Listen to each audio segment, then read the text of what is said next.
ہم وہی کہیں گے جو ہمارا دین ہم کو بتاتا ہے، عمل کرو تو تمہارا بھلا ہے۔ السلام علیکم ورحمۃ اللہ وبرکاتہ۔ الحمد للہ رب العالمین، والصلاة والسلام علی من کان نبیا وآدم بین الماء والطین، وعلی آلہ واصحابہ وازواجہ واہل بیتہ اجمعین، اما بعد، فاعوذ باللہ من الشیطان الرجیم، بسم اللہ الرحمن الرحیم۔ ان المبذرین کانوا اخوان الشیاطین وکان الشیطان لربہ کفورا۔ صدق اللہ مولانا العظیم وصدق رسولہ النبی الامین المتین الکریم، ونحن علی ذلک لمن الشاہدین والشاکرین، والحمد للہ رب العالمین۔ وصول برکت کے لیے بارگاہ رسالت مآب صلی اللہ تعالی علیہ وسلم میں درود و سلام کا نذرانہ پیش کر لیں۔ اللہم صلی علی سیدنا و شفیعنا و حبیبنا و مولانا محمد وبارک وسلم، صلاۃ و سلام علیک یا رسول اللہ صلی اللہ تعالی علیہ وسلم۔ شادیوں کا موسم شباب پر ہے اور ہندوستان کے مختلف گوشوں میں ہر جگہ ابھی شادیاں رچی ہوئی ہیں۔ اسلامی تعلیمات کے مطابق شادی کرنا بہت آسان کام ہے، لیکن آج کے ماحول کے اعتبار سے شادی کرنا سب سے مشکل کام ہے۔ یہ آسانی اور مشکل کا فرق کیوں ہوا؟ اللہ تبارک و تعالیٰ نے ارشاد فرمایا، لقد کان لکم فی رسول اللہ اسوۃ حسنہ، یعنی اللہ تبارک و تعالیٰ نے اپنے محبوب کی زندگی کو ہمارے لیے نمونہ عمل بنا دیا۔ اور نمونہ بنانے کا یہ مطلب نہیں ہے کہ صرف میرے محبوب کی نماز دیکھو، روزہ دیکھو، عبادت دیکھو، نہیں، بلکہ زندگی کے ہر گوشے کو دیکھو، اور میرا محبوب تمہارے لیے آئیڈیل ہے، جیسے میرا محبوب تمہیں تعلیم عطا فرمائے ویسے تم بھی کرو۔ تو ہم اگر اپنی شادیوں کو اللہ کے رسول علیہ الصلوۃ والسلام کے اسوہ کے مطابق کر دیتے تو شادی کرنا آج اتنا مشکل نہیں ہو جاتا جتنا مشکل ہو چکا ہے۔ اسلام کے اندر شادی کرنا کتنا آسان ہے اسے آپ سمجھیں۔ اللہ کے رسول علیہ السلام نے اپنی بیٹی کی شادی کیسے کی تھی؟ ہم بھی اپنی بیٹیوں کی شادی اگر چاہیں تو ویسے ہی کریں تو ہماری زندگی بھی بہتر ہو سکتی ہے۔ حضرت مولا علی مشکل کشا رضی اللہ تعالیٰ عنہ ایک باغ میں کام کر رہے ہیں کھجوروں کی سچائی کا، تاکہ کچھ اجرت ملے تو کھانے کا انتظام ہو۔ حضرت سیدنا ابو بکر صدیق کچھ صحابہ کے ساتھ میں اسی باغ میں پہنچ گئے۔ جانے کے بعد میں کہا کہ علی تم نکاح کیوں نہیں کر لیتے؟ انہوں نے اپنا عذر پیش کیا۔ صحابہ کرام اور سیدنا صدیق اکبر نے تسلی دلائی اور کہا کہ تم اللہ کے رسول علیہ السلام کی بارگاہ میں جاؤ، آپ تو رشتہ دار بھی ہو، خاتون جنت سیدہ فاطمۃ الزہرا رضی اللہ تعالیٰ عنہ کا رشتہ مانگو، تمہارا رشتہ ضرور تم سے قبول کیا جائے گا۔ اب حضرت مولا علی رضی اللہ تعالیٰ عنہ نے جب صحابہ سے تسلی پائی، میرے آقا علیہ السلام کے کاشانہ اقدس پر پہنچ گئے، جا کر کے بیٹھ گئے، زمین کی طرف نظر ہے، شرم کی وجہ سے کچھ بول نہیں پا رہے۔ میرے آقا صلی اللہ تعالیٰ علیہ وسلم نے ارشاد فرمایا، علی کیسے آنا ہوا؟ عرض کی یا رسول اللہ صلی اللہ تعالیٰ علیہ وسلم، آپ کی بارگاہ میں شہزادی سیدہ فاطمہ کے لیے نکاح کا جو ہے وہ پیغام لے کر کے میں آپ کی بارگاہ میں آیا ہوں۔ آقا کریم صلی اللہ تعالیٰ علیہ وسلم نے ارشاد فرمایا، علی تمہارے پاس میں کچھ ہے؟ حضرت مولا علی عرض کرتے ہیں یا رسول اللہ صلی اللہ تعالیٰ علیہ وسلم، ایک اونٹ ہے، ایک تلوار ہے اور ایک زرہ ہے، بس یہی میرا کل سامان ہے۔ میرا آقا علیہ السلام نے ارشاد فرمایا، اونٹ بھی تمہیں کام آئے گا، تلوار کی بھی تمہیں جہاد میں ضرورت پڑے گی، یہ زرہ ہے، جاؤ اس کو بیچ کر کے آؤ اور نکاح کی تیاری کرو۔ اس کے بعد میں میرے آقا صلی اللہ تعالیٰ علیہ وسلم نے حضرت بلال سے فرمایا، بلال جاؤ اعلان کر دو، سارے مہاجرین اور سارے انصار مسجد نبوی کے اندر جمع ہو جائیں، آج میری بیٹی فاطمہ کا نکاح ہے۔ اب جب اس زرہ کو بیچا گیا، اس سے 63 درہم جو آئے تھے، اللہ کے رسول علیہ السلام نے جو مال آیا تھا اس میں سے 63 درہم لیے اور صدیق اکبر کو عطا فرمایا، جاؤ حضرت علی کے مکان کے لیے کچھ سامان خرید کے لے آؤ، تکیہ ہے، بستر ہے اور پیالہ وغیرہ چھوٹا موٹا سامان میرے آقا علیہ السلام نے بتایا۔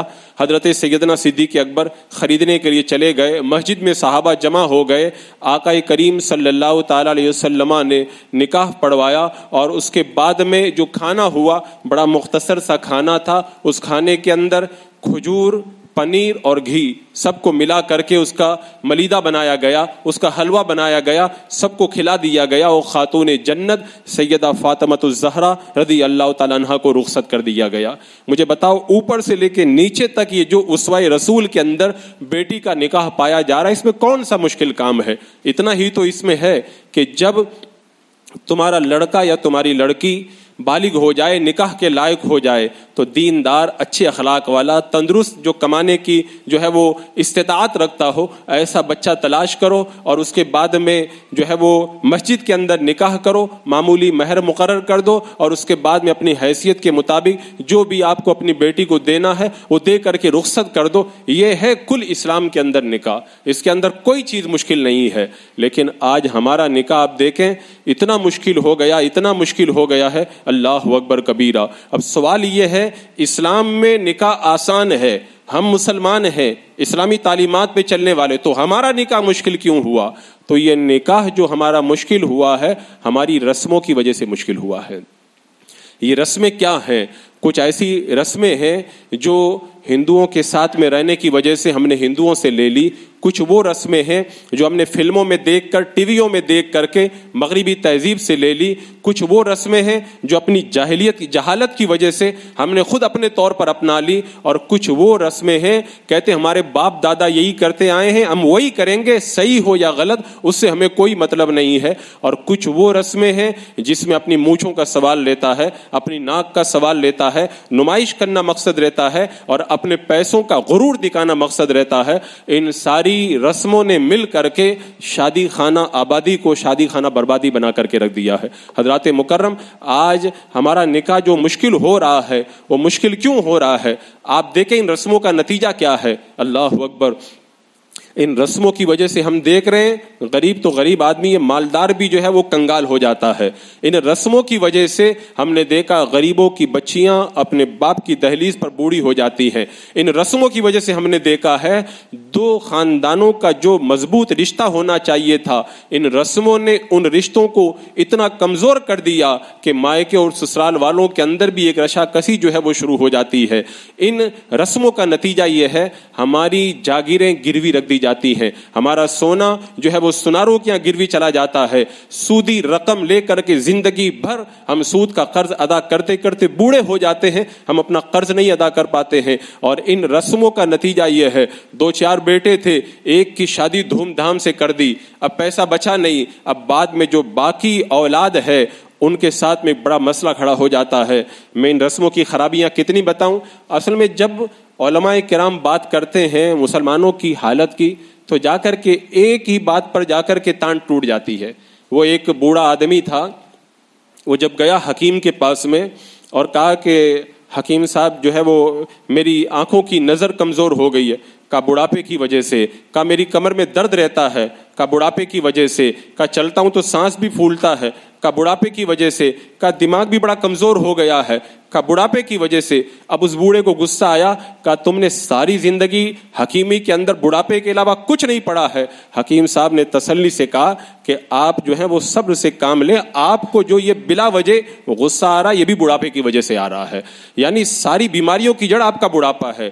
آج لوگ کہتے ہیں مسلمانوں کی پستی یوں ہے، یہ ہونا چاہیے، سیاسی پاور ہونا چاہیے، مسلمانوں کے پاس میں ایسا قائد ہونا چاہیے۔ میں کہتا ہوں سارے مشورے سر آنکھوں پر، لیکن سارے مشوروں کی تان اگر جا کر کے ٹوٹتی ہے تو اس بات پر ٹوٹتی ہے ہم نے اپنی زندگی کو مصطفیٰ جان رحمت صلی اللہ تعالی علیہ وسلم کی مقدس سنتوں سے دور کر دیا، اس لیے آج ہم لوگ ذلیل و رسوا ہو کر کے رہ گئے۔ طریق مصطفیٰ کو چھوڑنا ہے وجہ بربادی، یہ ہے وجہ بربادی۔ طریق مصطفیٰ کو چھوڑنا ہے وجہ بربادی، اسی سے قوم دنیا میں ہوئی ہے بے اقتدار اپنی۔ تو علماء جب بھی بیان کرتے ہیں تو یہ بات اس لیے کہتے ہیں کہ ساری بیماریوں کی جڑ یہی ہے، باقی جتنی وجہ ہیں جب یہ جڑ مضبوط ہو جائے گی ساری بیماریاں خود بخود دور ہو جائیں گی۔ تو حضرات مکرم، آج جو رسمیں ہمارے معاشرے کے اندر آپ دیکھیں، کیا مکۃ المکرمہ میں رسمیں نہیں تھی؟ کیا مدینہ میں رسمیں نہیں تھی؟ لیکن جب مکہ اور مدینہ والوں نے میرے آقا علیہ السلام کے دامن سے وابستگی اختیار کی اور کلمہ پڑھ کے مسلمان ہوئے، ساری رسموں کو چھوڑ کر کے فی السلم کافہ پورے کے پورے اسلام کے اندر داخل ہو گئے۔ اور ہم نے کیا کیا؟ نماز اسلام کے مطابق، روزہ اسلام کے مطابق، زکوٰۃ اسلام کے مطابق، دیگر جو عبادتیں ہیں وہ اسلام کے مطابق۔ لیکن ہماری جب خوشی کا موقع آئے گا، فنکشن کا موقع آئے گا، شادی کا موقع آئے گا، تو کہتے زندگی میں ایسے موقع بار بار تھوڑی آتے ہیں، یہاں پہ تو ہمیں اپنی مرضی سے خوشی منانے دو۔ میں کہتا ہوں اسلام کہتا ہے تم اگر خوشی مناؤ تو وہ طریقہ استعمال کرو جو میرا آقا علیہ الصلوۃ والسلام نے ہمیں بتایا ہے۔ آج آپ دیکھیں، اچھا وہ جب میرے آقا علیہ الصلوۃ والسلام نے اپنی حیات طیبہ کا، ظاہری حیات کا آخری حج کیا، عرفات کے میدان میں آپ نے خطبہ دیا تھا۔ وہ خطبہ اتنا بلیغ ہے، اتنا بلیغ ہے، اس خطبے کے اندر قیامت تک کی انسانیت کے لیے زبردست رہنمائی موجود ہے۔ میرے آقا علیہ السلام نے ایک جملہ فرمایا تھا اس خطبے میں، فرمایا تھا جاہلیت کے جتنے غلط طریقے ہیں، جتنی غلط رسمیں ہیں، ان ساری رسموں کو میں اپنے پاؤں کے نیچے رونتا ہوں۔ میرا آقا علیہ السلام نے اپنی حیات طیبہ کے آخری حج میں بتا دیا، ساری غلط رسموں کو میں نے اپنی قدموں کے نیچے پائمال کر دیا ہے۔ آج کے بعد میں کسی غلط رسم کی پیروی نہ ہوگی، اگر پیروی ہوگی تو قرآن و سنت کی پیروی ہوگی۔ لیکن آج ہم ان غلط رسموں کو ڈھو کر کے اپنی زندگی کو وبال جان بنائے ہوئے ہیں۔ حضرات مکرم، ان رسموں پہ میں کیا گفتگو کروں؟ آپ دیکھیں رسمیں ایک نہیں ہے، مہاراشٹر کے اندر الگ رسمیں ہیں، راجستھان چلے جائیں وہاں الگ ہی رواج ہے، آپ یو پی چلے جائیں وہاں الگ ہی آپ کو یعنی اتنے رواج اور اتنی رسمیں ہیں۔ اگر ان ساری رسموں اور رواجوں کا اگر آپ جائزہ لینے بیٹھ جائیں گے تو جو ہے وہ ہفتے ہفتے گزر جائیں گے، ان رسموں کا تذکرہ ختم نہیں ہوگا۔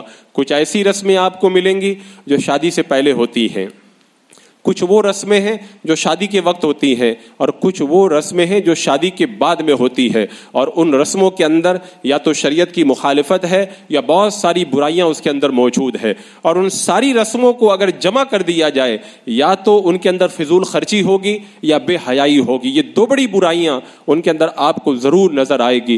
حضرات مکرم، آپ دیکھیں شادی سے پہلے جو رسمیں پائی جاتی ہیں، آپ ان کا جائزہ لے کر کے دیکھیں۔ ایک سب سے بڑی برائی تو جس کو اس سے پہلے بھی میں نے بیان کیا تھا کہ آج کل شادیوں کے اندر بڑی تاخیر کی جا رہی ہے۔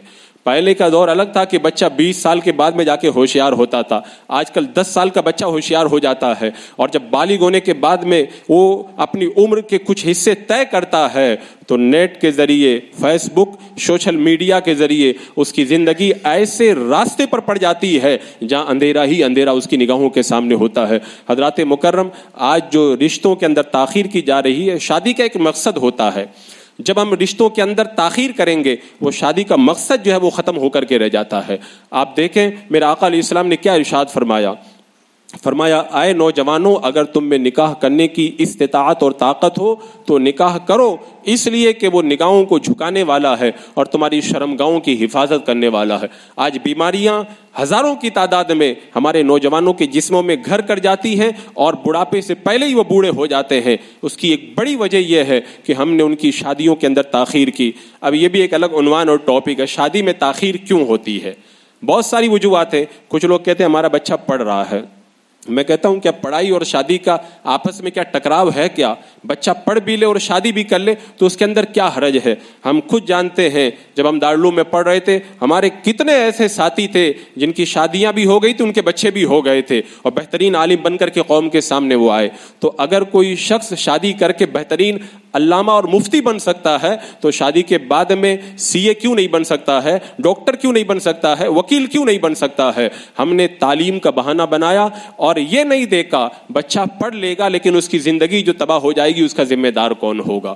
اور لڑکیوں کی تعلیم کا بہانہ تو بالکل فضول ہے۔ کس نے تم سے کہا ہے کہ لڑکیوں کو بے حیائی کے ذریعے جو ہے وہ تعلیم دے کر کے ان کی شادیوں کے اندر تاخیر کرو؟ آپ دیکھیں کالجوں کا حال، ہماری جو بچیاں شادی کے اندر تاخیر جن کی ہوتی ہے کالجوں میں پڑھ رہی ہے۔ ایک کالج کے خود مجھے ٹیچر نے بتایا کہ کالج کے اندر پڑھنے والے نوجوان اور لڑکیوں اور لڑکوں کا سروے کرو، مشکل سے چند مل جائیں گے جو ٹھیک ہے، باقی سارا معاشرہ کالج کا تباہ ہو چکا ہے۔ کسی کی عزت بچی ہے، کوئی محفوظ ہے، کوئی گارنٹی نہیں لے سکتا ہے. اگر 1000 کا سروے کرو گے تو انگلیوں پہ گن لو اتنے لوگ تم کو محفوظ نظر آئیں گے. یہ تعداد کم زیادہ تو ہو سکتی ہے، لیکن یہ یقین کے ساتھ میں کہتا ہوں کہ کالج کے اندر بچی پڑھ رہی ہے اور وہ بڑی عمر کی ہو گئی، 20 سال کے اوپر بھی تجاوز کر گئی، اب اس کی عزتیں جو تار تار ہوتی ہیں، اس کی جوانی جو برباد ہوتی ہے، اس کے ذمہ دار کون ہے اور قیامت کے دن رب کی بارگاہ میں اس کا ذمہ کون لے گا؟ حضرات مکرم، یہ وجہ بالکل غلط ہے. دوسری جو بڑی وجہ بتائی جاتی ہے کہ ابھی تنگ دستی کا شکار ہے بچہ، پہلے سیٹل ہو جائے تب جا کر کے شادی کریں گے. میں کہتا ہوں اللہ تعالیٰ نے سیٹل ہونے کا طریقہ ہی یہی بتایا ہے. قرآن میں کیا فرمایا؟ شادی کر دو، ان یکونوا فقراء یغنیہم اللہ من فضلہ. شادی کر دو، اگر وہ غریب ہے تو اللہ تعالیٰ اس کو غنی بنا دے گا. اللہ تعالیٰ نے تو طریقہ ہی بتایا. ایک صحابی ہیں میرے آقا صلی اللہ علیہ وسلم کی بارگاہ میں آئے کہ یا رسول اللہ میں بہت تنگ دستی کا شکار ہوں. میرے آقا نے فرمایا شادی کر لو، اللہ تمہاری رزق کے اندر اضافہ فرما دے گا. اور حدیث پاک میں موجود ہے اے لوگوں تم نکاح کے ذریعے رزق تلاش کرو. شارحین فرماتے اس کا مطلب یہ ہے کہ اچھی نیت سے نکاح کرو، اللہ تمہارے رزق کے اندر کشادگی پیدا فرما دے گا. اور جو لوگ کہتے ہیں ہم نے تو شادی کی ہماری تنگ دستی دور نہیں ہوئی، تو اس میں تمہاری اپنی کمی ہے، اس پر پھر کبھی میں گفتگو کروں گا. تو شادی کر حضرت سیدنا صدیق اکبر رضی اللہ تعالیٰ عنہ فرماتے اللہ نے وعدہ کیا ہے نکاح کرو میں تمہیں غنی بناؤں گا، تم اپنا وعدہ پورا کرو اللہ اپنا وعدہ پورا فرما دے گا. تو یہ تو سیٹل ہونے کا سب سے اچھا طریقہ ہے کہ بندہ نکاح کرے، اللہ تبارک و تعالیٰ اس کو سیٹل بنا دے گا. اور ایک بڑا بہانہ یہ لیا جاتا ہے کہ جو میری بہن کی شادی کرنا بھی باقی ہے، ابھی جو ہے وہ میرے بھائی کا بھی رشتہ باقی ہے اور اس کا رشتہ باقی ہے، دوسرے لوگوں کے رشتوں کو لے کر کے اب ظاہر سی بات ہے وہ تمہاری بہن 20 سال کی ہے، تم 30 سال کے ہو گئے ہو، اب تم اس کا رشتہ تلاش کرتے کرتے 40 سال کے ہو جاؤ گے، تم کو رشتہ کون دے گا؟ یہ بھی ایک غلط بہانہ ہے. اللہ کے رسول علیہ السلام نے ارشاد فرمایا تمہیں کوئی رشتہ ملے دین اور اخلاق سے تم مطمئن ہو تو نکاح کر دو، ورنہ زمین کے اندر بڑا فساد ہوگا. تم اپنی بہن اور اپنے بھائی کے لیے انتظار کر رہے ہو اور تمہارے ذریعے معاشرے کے اندر جو فساد پیدا ہو رہا ہے اس کا ذمہ دار کون ہوگا؟ تو یہ بہانہ بھی سرے سے غلط ہے کہ مجھے اپنی بہن کی شادی کرنی، تم اپنی کرو، اللہ تعالیٰ اس کے لیے بھی کوئی راستہ پیدا فرما دے گا. اسی طرح ایک بڑا بہانہ یہ بھی بنایا جاتا ہے، بلکہ بہانہ کیا، یہ تو آج کل لوگوں کا ذہن بن گیا ہے، کہتے ہیں کہ ابھی رشتہ نہیں مل رہا. رشتہ تو بہت مل رہا، آپ کو کیوں نہیں مل رہا؟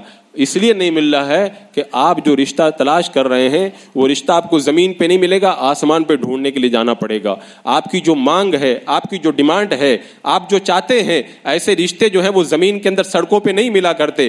آپ کی ڈیمانڈ تو خوابوں والی ڈیمانڈ ہے، وہ تو خواب ہی میں آپ کو میسر آئے گی. اور آپ نے یہ نہیں دیکھا زندگی ایک بار ملتی ہے اور جوانی جب گزر جاتی ہے دوبارہ لوٹ کر کے نہیں آتی ہے. تم مالدار اور بڑے رشتے کی تلاش کے اندر اپنی زندگی اور اپنی جوانی کو تباہ کر کے رب کی بارگاہ کے اندر کیا منہ لے کر کے جاؤ گے؟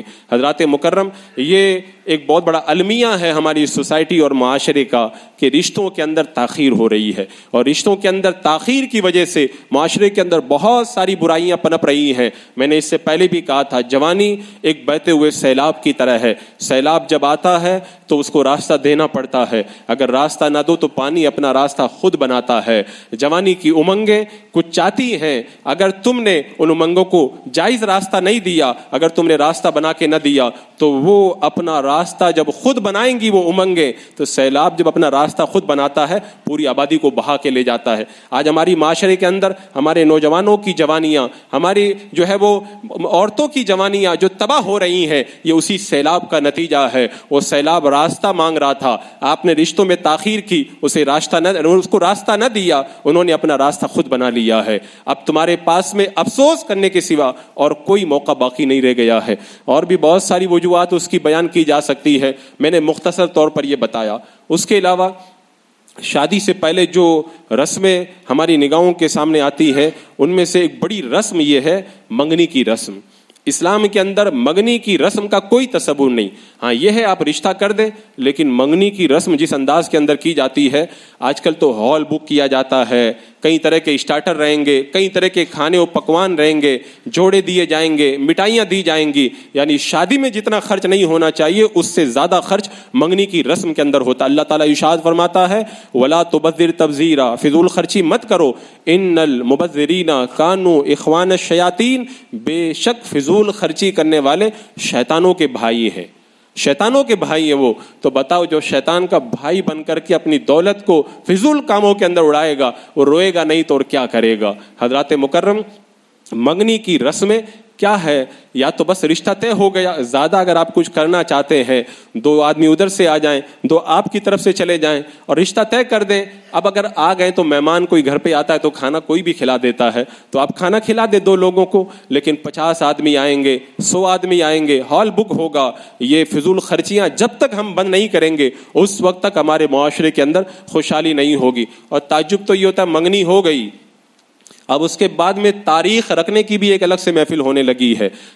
شادی کی تاریخ رکھنی ہے، ادھر سے 10-20 آدمی آ رہے ہیں اور پھر گھر کے اندر سب جمع ہو رہے ہیں، وہ مٹھائیاں لے کر کے آ رہے ہیں اور بڑی دعوتیں ہو رہی ہیں اور پھر تاریخ مقرر کی جاتی ہے. ایک تاریخ رکھنے کے لیے مجھ کو بھی بلایا گیا، میں گیا تو دیکھا کہ شادی کا بالکل ماحول بنا ہوا ہے. بولے امام صاحب تاریخ رکھنی ہے. میں نے کہا ٹھیک ہے کیلنڈر لاؤ، تاریخ رکھ دیتے ہیں. ہاں اس تاریخ کو تاریخ رکھنی ہے. رکھ دیا، اڑ کے چلا آیا. 2 منٹ کا کام تھا اور اس کے اندر انہوں نے ہزاروں لاکھوں روپے اس کے اندر اڑا دیے. تو اگر یہ رسمیں ہم غلط طریقے سے جب اپنے معاشرے کے اندر ختم نہیں کریں گے ان غلط رسموں کو تو کیسے خوشحالی آئے گی. اور تاریخ رکھنے کی بات آئی تو ایک بات اور میں بتاؤں، تاریخ جب رکھی جاتی ہے تو کہتے ہیں یہ تاریخ رکھ لو، کہتے نہیں 3, 13, 23 اور 8, 18, 28 نہیں ہونا چاہیے. یعنی قرآن مقدس احادیث نبویہ کے اندر نہیں منع کیا کہ ہمارے باپ دادا منع کرتے تھے. یہ تو مکہ کے کافروں کا طریقہ تھا، ان سے کہا جاتا تھا اسلام کے دامن میں آ جاؤ، یہ مت کرو. بولے ہم جانتے ہیں یہ ٹھیک ہے لیکن نہیں کریں گے، اس پہ نہیں مانیں گے. کیوں؟ کیسے کہ ہمارے باپ دادا وہی کرتے تھے. باپ دادا کی اندھی تقلید کرنا یہ طریقہ مسلمانوں کا نہیں ہے، یہ کافروں کا طریقہ ہے. اور کبھی کبھی تو ایسا ہوتا ہے جو آدمی آتا ہے تاریخ کے لیے وہ سمجھ جاتا ہے لیکن کہتا ہے حضرت میں تو مان گیا لیکن عورتوں کو کون سمجھائے. اور صحیح بات ہے، عورتوں کو سمجھانا نہ کسی عام آدمی کے بس کی بات ہے نہ کسی علامہ اور مفتی کے بس کی بات ہے. اور کبھی کبھی ہم لوگ چاہتے ہیں کہ چلو سمجھا دیں، لیکن ڈر یہ لگتا ہے اگر سمجھا دیا اور وہی اگر 3 تاریخ اگر رکھ دی اور خدا نہ کرے اگر شادی میں بارش آ گئی کچھ ہو گیا تو کہا کہ امام صاحب سے پہلے میں نے کہا تھا کہ وہی صحیح ہے، امام صاحب کچھ نہیں جانتے.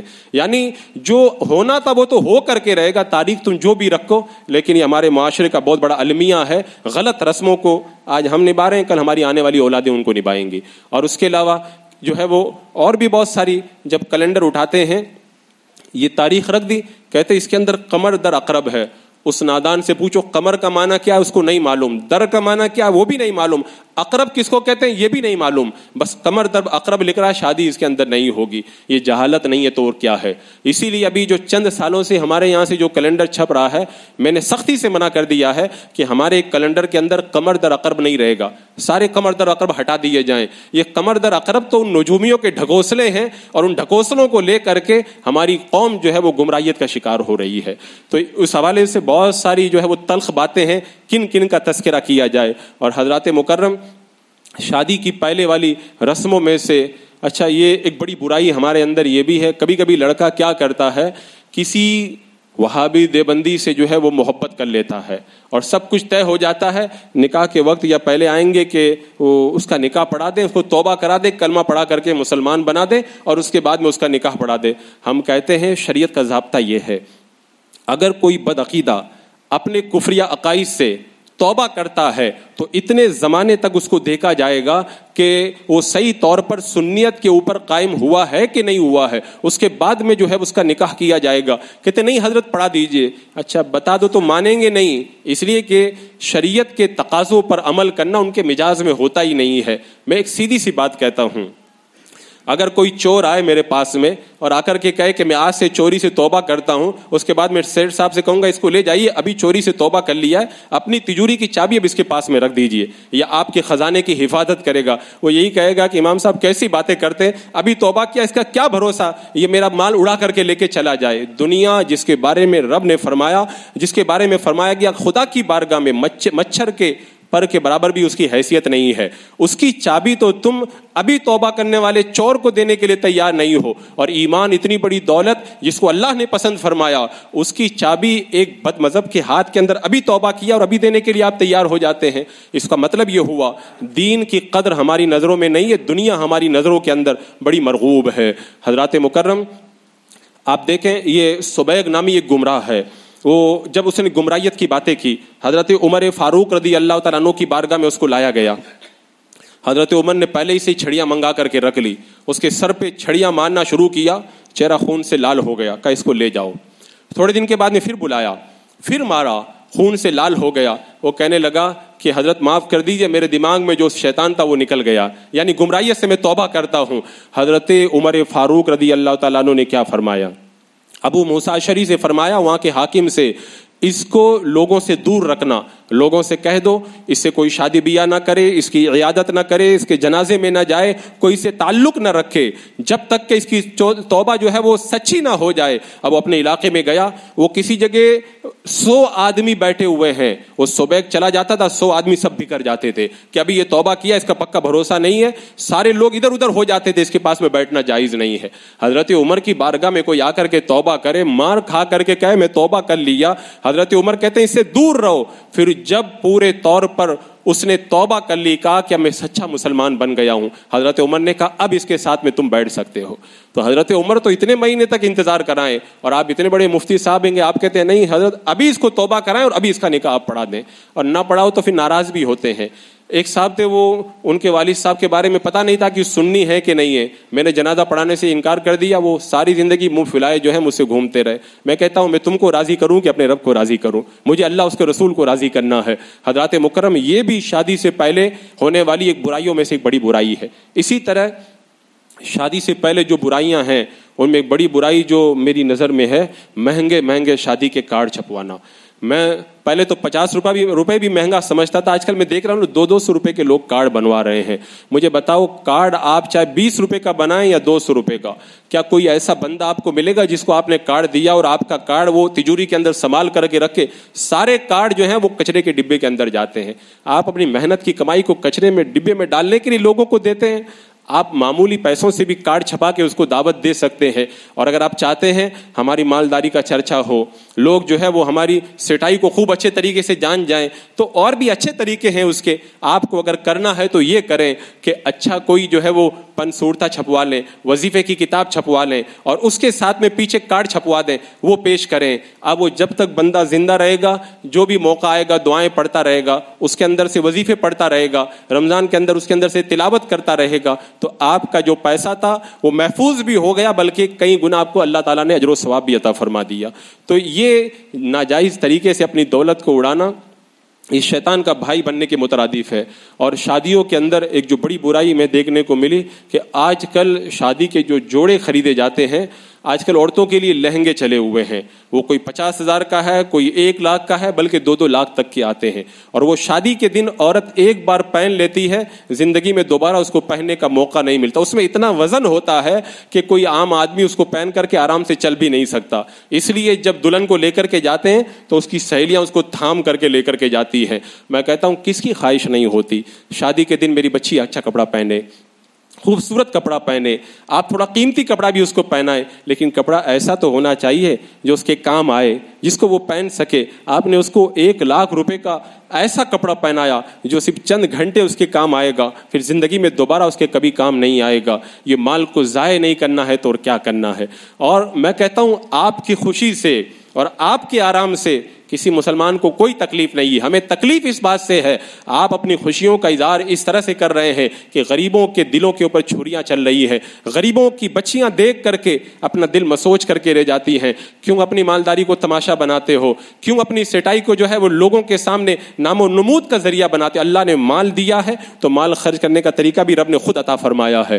یہ جو غلط رسمیں ہیں ایک طرف ہمیں گنہگار بنا رہی ہیں، اور دوسری طرف یہی غلط رسمیں غریبوں کے دلوں کے اوپر آرے چلا رہی ہیں۔ حضرات مکرم، ان غلط رسموں کو ہمیں اپنے معاشرے سے نکالنا بہت ہی ضروری ہے۔ اسی طرح آپ دیکھیں شادی کی رسموں کے اندر کچھ ایسی بھی چیزیں ہمارے اندر درائی ہیں، وہ تو الگ الگ سوسائٹی اور معاشرے میں الگ الگ رسمیں، لیکن جو میں دیکھتا ہوں وہ آپ کے سامنے رکھ رہا ہوں، ورنہ گھروں میں کیا ہوتا ہے اور کیا کیا ہوتا ہے وہ سب تو اللہ بہتر جانے کہ کتنی غلط رسموں کو جو ہے وہ اپنی زندگی کے اندر شامل کر لیا گیا ہے۔ آج کل تو ایک بڑی بلا یہ بھی چلی ہوئی ہے کہ لڑکے اور لڑکیوں دونوں کا اسٹیج ایک ساتھ میں بھی لگایا جاتا ہے۔ بتاؤ، غیر محرم مرد اور عورتیں ایک ساتھ کے اندر اختلاط کا شکار ہو رہی ہیں۔ کیا پردہ اسلام کا حکم نہیں اور بے پردگی کیا حرام نہیں؟ عورت اپنی زینت کا اظہار کرے، کیا یہ حرام نہیں ہے؟ کیا غیروں کے ساتھ میں مل کر کے اس طرح سے محفل کے اندر شرکت کرنا یہ ناجائز نہیں ہے؟ شریعت مطہرہ کا حکم آپ سنیں، شریعت کا حکم کیا ہے؟ غیر محرم کے سامنے اگر کسی کی عورت اپنا گلا یا اپنی گردن یا اپنے سر کے بال یا اپنی پیٹھ یا اپنی پنڈلی یا کلائی کو کھولے اور شوہر منع نہ کرے یا اس پر راضی ہو تو اسلام حکم دیتا ہے ایسا مرد دیوس ہے، وہ اسلام نے اس کو دیوس قرار دیا۔ شادی کے موقع پہ کتنے لوگ دیوسی کرتے ہیں، آپ اس اسلام کے حکم کی روشنی کے اندر اس کو دیکھ سکتے ہیں۔ اور دیوس کا عذاب کتنا سخت ہے آپ حدیث پاک کے اندر پڑھیں، اس کے لیے کتنا سخت عذاب بیان کیا گیا ہے۔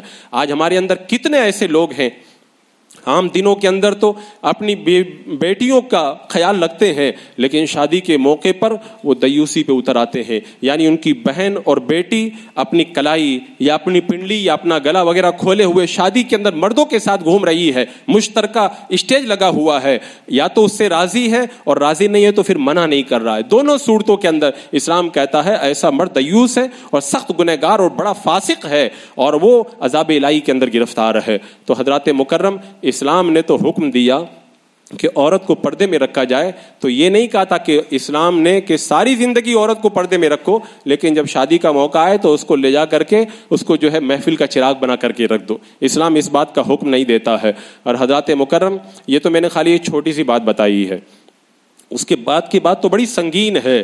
باقاعدہ بڑی رقم دے کر کے کیمرہ مین بھی بلائے جاتے ہیں، بڑی رقم دے کر کے ویڈیو شوٹنگ والے بھی بلائے جاتے ہیں، ان کا کام ہوتا ہے عورتوں کے مجمع میں جا کر کے پوری شوٹنگ کرنا، یعنی وہ عورت کے جسم کے ہر زاویے کی تصویر نکالے گا۔ وہ جو کیمرہ جو لینے والا آتا ہے وہ کیا کہتے ہیں، بہت بڑا پرہیزگار تھوڑی رہتا ہے کہ وہ آنکھیں بند کر کے آپ کی جو ہے وہ بہن بیٹیوں کی تصویریں نکالیں، وہ مسلمان ہو یا کافر، وہ رہتا تو جو ہے وہ عام انسان ہی ہے، اور ویسے بھی یہ ناجائز چیز ہے۔ اب وہ جب تصویر نکالتا ہے، جسم کے تمام اعضاء کی الگ الگ وہ تصویریں جب نکال رہا ہے، الگ الگ شو وہ نکال رہا ہے، اللہ اکبر، تو یہ دیوسی کی کیا اعلیٰ قسم نہیں ہوئی؟ جب ایسے ہی دیکھنا اس کو ناجائز اور حرام ہے اور منع نہ کرنے والا دیوس ہے، تو جو خود لے جا کر کے کیمرہ مین کو کھڑا کرے، اور معلوم ہے اس کے بعد میں کیا ہوتا ہے، جب شادی ختم ہوتی ہے موٹی رقم اس کو ہاتھ میں پکڑاتے، کس چیز کی؟ آپ نے ہماری بہن بیٹی کو جو ہے وہ خوب اچھے طریقے سے دیکھا، یہ اس کا آپ کو نذرانہ دیا جا رہا ہے، آپ نے ہماری بہن بیٹی کو جو ہے وہ بے حیائی کے اندر مبتلا کیا، اس خوشی کے اندر ہم آپ کو 10,000 روپیہ دے رہے ہیں۔ شرم و غیرت سے بندے کو ڈوب مرنا چاہیے۔ کیا ایک مسلمان نہیں، ایک عام انسان بھی ایسی حرکت کو کبھی گوارا کرے گا؟ مسلمان کی شان تو بہت بلند ہوا کرتی ہے۔ عام دنوں میں اگر کوئی لچھا لپنگ آپ کی بیٹی کو اگر دیکھ لے، وہ تصویر نکال لے، آپ اس کو تماچا مارتے ہیں، شادی کے اندر جا کے آپ کی یہ عقل کہاں چلی جاتی ہے؟ آپ خود ایسے لوگوں کو لے جا کر کے ان کے مجمع کے اندر کھڑے کریں گے تاکہ وہ ان کی تصویریں ہر زاویے سے نکالتے ہوئے نظر آئیں، اور یہ ایک بڑا المیہ ہے، بڑا المیہ ہے۔ کبھی کبھی تو ہم سوچتے ہیں مسجد کے اندر جو نکاح ہوتا ہے وہ نکاح پڑھائیں، اب مسجد کے باہر نکاح کے اندر جانا بالکل چھوڑ دیا جائے۔ جب جاتے ہیں پوری بے حیائی کا منظر تو رہتا ہی ہے، اور جب کہہ دو کہ یہ کیمرہ بند کر دو، یہ تصویر بند کر دو، معلوم ہے کیا کہتے؟ فلاں پیر صاحب بھی تو کھنچواتے ہیں، فلاں مفتی صاحب بھی تو کھنچواتے ہیں۔ میں کہتا ہوں پیر صاحب اور سب کو اپنی جیب کے اندر رکھو، جو ناجائز کام کرے وہ ناجائز اور حرام ہی رہے گا۔ اللہ اس کے رسول نے جو کہا ہے وہ مجھ کو بتاؤ، اللہ اس کے رسول کا فرمان کیا؟ میرے آقا علیہ السلام نے تو یہ فرمایا ہے قیامت کے دن سب سے سخت عذاب تصویر بنانے والوں کو ہوگا۔ میرے آقا علیہ السلام نے یہ فرمایا قیامت کے دن جہنم سے ایک گردن نکلے گی، وہ کہے گی آج مجھے 3 لوگوں سے نپٹنا ہے، ان میں سے ایک وہ بندہ جو تصویر بنایا کرتا تھا۔ قرآن و حدیث کی باتیں نہ کرو اور شریعت کی باتیں نہ بتاؤ اور اپنے پیر اور اپنے مولانا کا نام لا کر کے بیچ میں ڈال دو، تو یہاں دنیا میں تو تم جو ہے وہ بظاہر منہ بند کر دو گے، قیامت کے میدان میں پہنچو گے تب تمہیں اس بات کا احساس ہوگا۔ اور میں کہتا ہوں پوری دنیا میں کوئی بھی سنی عالم، کوئی بھی سنی پیر ایسا آپ کو نہیں ملے گا جو اس طرح عورتوں کی ویڈیوگرافی اور ان کی بے حیائی اور اس طرح کی تصویریں لینے کو جائز قرار دیتا۔ کوئی بھی عالم، کوئی بھی مفتی اور دنیا کا کوئی بھی پیر اس کو جائز نہیں قرار دیتا۔ سب کے نزدیک یہ ناجائز و حرام ہے۔ اگر کوئی نام لیتا ہے تو صرف اپنا بچاؤ کرنے کے لیے جھوٹ موٹ نام لیتا ہے، جھوٹ موٹ نام لیتا ہے۔ جنہوں نے جائز کہا ہے چند لوگوں نے، انہوں نے کسی اور دینی کام کے لیے کہا ہے، ان کاموں کے لیے جائز نہیں قرار دیا ہے۔ لیکن اچھا اب اس کے اندر مسئلہ یہ رہتا ہے کہ جب ہم منع کریں، شریعت کا حکم بتائیں، تو وہ کہتے ہیں آپ غلط ہو، پیر صاحب نے کہا ہے جائز ہے، تم غلط ہو، یعنی بھرے مجمع کے اندر ہم ہی لوگ غلط بن کر کے رہ جاتے ہیں۔ یہ قیامت کی نشانی نہیں ہے تو اور کیا ہے؟ اچھوں کو برا کہا جائے گا، بروں کو اچھا کہا جائے گا، ہوتی آئی ہے اچھوں کو برا کہتے ہیں۔ تو یہ آج شادیوں کے اندر ہمیں دیکھنے کا پورے طور پر موقع مل رہا ہے۔ اور شادی کے اندر رسموں کی میں بات کروں تو شادی سے پہلے ایک رسم اور منائی جاتی ہے، وہ ہوتی ہے ہلدی کی رسم۔ یہ پتہ نہیں کہاں سے، کس کافر قوم سے یہ رسم لوگ اٹھا کر کے لے کے آئے ہیں۔ لڑکے اور لڑکیاں جمع ہو جاتی ہیں، یا صرف لڑکیاں ہی جمع ہو جاتی ہیں، ہلدی اچھالی جاتی ہے اور گانے گائے جاتے ہیں، رات بھر جو ہے رت جگہ ہوتا ہے، دھینگا مستی ہوتی ہے، مٹر گشتی ہوتی ہے، اور کیا کیا نہیں ہوتا ہے۔ اسلام اس طرح کی رسموں کو کبھی بھی جائز نہیں قرار دیتا۔ ہلدی لگانا دولہا و دلہن کو، اس کے اندر کوئی حرج نہیں ہے، لیکن عورتوں سے ہلدی لگوانا یا ہلدی سے اس طرح کھیل کود کرنا اور اس طرح سے جو ہے وہ غیروں کے ساتھ میں اختلاط کرنا بے حیائی، فضول خرچی اور بے شمار گناہوں کا مجمع ہے۔ جو غیرت مند باپ ہیں، میری ان سے یہ اپیل ہے، یہ ہلدی کی رسم اور اس طرح کی رسموں کو اپنے خاندان سے ختم کرو۔ لیکن میں باپ سے کیا کہوں، کتنے باپوں کو میں نے بلا کر کے کہا کہ یہ غلط ہو رہا ہے، اس کو روکا جائے، کہتے وہ لڑکا نہیں مان رہا ہے، وہ بیوی نہیں مان رہی ہے۔ بیوی اگر کھانے میں تھوڑا نمک زیادہ کر دے تو اس کی شامت آ جاتی ہے، وہ بیچاری کانپتی ہے، تو شادی میں تمہاری بات کیوں نہیں مان رہی؟ اس کا مطلب یہ ہے اگر تم جو کھانے میں نمک ہوتا ہے وہ والا غصہ بھی دکھاؤ گے تبھی وہ اس میں بھی مان جائے گی وہ، لیکن آپ خود ہی راضی ہیں تو کہاں سے وہ غصہ دکھائیں گے؟ اپنی بات آتی ہے تو پھر ایسا بیوی کو ڈانٹا جاتا ہے کہ بیوی کا رواں رواں کھڑا ہو جاتا ہے۔ اور شادی کے موقع پہ جب غلط چیزوں کو روکنے کے لیے کہا جاتا ہے تو بہانے بنائے جاتے ہیں، وہ نہیں مان رہا، وہ نہیں مان رہا۔ میں کہتا ہوں تم خود ہی نہیں مان رہے، تمہارا دل خود چاہتا ہے۔ شادی روز روز تھوڑی ہوتی ہے نا، خوشی منا کر کے شادی کی جائے۔ اور کچھ لوگ کہتے ہیں کہ میں نے تو منع کیا تھا، کہتے ہیں میں نے تو منع کیا تھا۔ میں صاف صاف کہتا ہوں کہ یہ جو رسمیں ناجائز اور حرام ہے وہ جہنم کی آگ میں لے جانے والی۔ آپ کا بچہ، آپ کا بھائی، آپ کا بیٹا، آپ کی بیٹی، آپ کی بیوی اگر آگ میں کود رہی ہو، آپ کہیں گے دیکھو بیٹا مت کودنا مت کودنا، وہ کہیں میں کودوں گی، تو اس کو بچانے کے لیے دوڑو گے نہیں، ضرور دوڑ کر کے جاؤ گے۔ تو دنیا کی آگ میں اگر بیٹی کودنا چاہے تو جب تک بچا نہ لو تب تک چین نہیں آتا ہے، اور جہنم کی آگ میں کودے، دیکھو بیٹا مت کرو، بس اتنا کہہ کے چپ ہو گئے۔ اب اگر کود رہے ہو تو تمہاری مرضی ہے وہ سب، معاذ اللہ رب العالمین۔ یعنی دنیا کی آگ کا تمہیں ڈر لگتا ہے، جہنم کی آگ کا ڈر نہیں لگتا ہے۔ حضرات مکرم، وہ جتنی رسموں کی جو ایک طویل فہرست ہے جو میں نے دیکھی ہیں، اس کو اگر میں بیان کروں مجھے کئی تقریریں کرنی پڑیں۔ ابھی کچھ چیزیں باقی رہ گئی، انشاءاللہ اگلے جمعہ کے اندر اس پر بھی میں روشنی ڈالوں گا۔ میری آپ سے یہ اپیل ہے، شادیوں کا موسم چل رہا ہے، اگر آپ میں سے کسی کے گھر میں شادی ہے تو ویسی شادی کرو جیسے میرے آقا علیہ السلام نے خاتون جنت کی شادی فرمائی تھی۔ وہ شادی جو ہے وہ برکت والی شادی ہے، اور میرے آقا علیہ السلام نے ارشاد فرمایا کہ جس نکاح کے اندر بوجھ کم ہو وہ نکاح برکت والا ہے۔ اس میں برکت تھی۔ پہلے آپ نے سنا تھا کہاں طلاقیں ہوتی تھی، آج دیکھو 1 کروڑ خرچ کر کے شادی ہوتی ہے، 1 مہینے کے بعد بھی طلاق ہو جاتی ہے۔ میرے آقا نے پہلے ہی بتا دیا اسی نکاح میں برکت ہوگی جس میں بوجھ کم ہوگا۔ لاکھوں کروڑوں کا بوجھ لاد کر کے تم نے نکاح کیا، شیطانی کاموں سے نکاح کو بھر دیا۔ ابھی میں گناؤں گا بعد میں کتنے شیطانی کام ہیں، اتنے سارے شیطانی کاموں سے نکاح کو بھرا ہے، وہ نکاح کیسے باقی رہے گا، وہ نکاح کیسے برقرار رہے گا؟ حضرات مکرم، آپ بھی اور آپ کے دوستوں میں سے بھی جو غلط رسموں کو نبھا رہے ہیں انہیں سمجھائیں، انہیں بتائیں ہم مسلمان ہیں، ہمارا کام ہے شریعت قرآن و سنت کو فالو کرنا، ہمیں فلموں کو فالو نہیں کرنا ہے، ہمیں مغربی تہذیب کو فالو نہیں کرنا، ہندوانہ رسموں کو فالو نہیں کرنا، باپ دادا کیا غلط کرتے تھے اسے نہیں فالو کرنا ہے۔ ہم ہمارے جو سب سے بڑے رہنما ہیں آقا کریم صلی اللہ علیہ وسلم، سارے پیروں کے جو سردار ہیں آقا کریم صلی اللہ علیہ وسلم، انہوں نے جو بتایا ویسے ہی ہم شادی کریں گے انشاءاللہ۔ اللہ تبارک و تعالیٰ پھر نکاح کے اندر بے پناہ برکتیں عطا فرمائے گا۔ السلام علیکم۔